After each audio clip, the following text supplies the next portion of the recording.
వాళ్ళు అంటున్నారు ఇప్పుడు వచ్చి నన్నేదో ప్రశ్నిస్తారంట.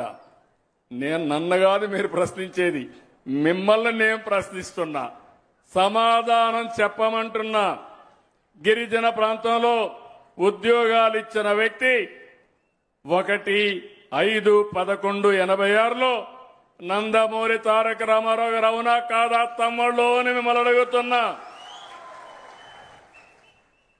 అది కొన్ని సవాళ్లు ఎదుర్కొంటే రాజ్యాంగబద్ధంగా ఇవ్వొచ్చని మళ్లీ నేను ముఖ్యమంత్రి అయిన వెంటనే దానికి మళ్లీ నేనే ఒక జీవో ఇచ్చాను. జీవో నెంబర్ 3 10/1/2000లో నేనే జీవోని ఇచ్చా. ఆ జీవోని పోగొట్టింది వీళ్ళు 22 ఏప్రిల్ 2020. ఇప్పుడు మళ్లీ 5 ఏళ్లు పట్టించుకోవాలా. 2020 అంటే ఎలక్షన్ జరిగింది 2024. అవునా కాదా?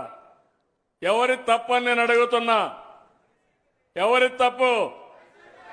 వైసీపీ తప్పై చేతులపై ఎత్తండి.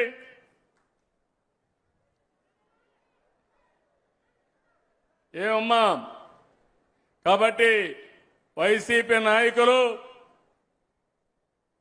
ఈ పాడేరుకొచ్చి నేల మీద మీ ముక్కును గీసుకుంటే అప్పుడు బుద్ధి వస్తుంది మీకు.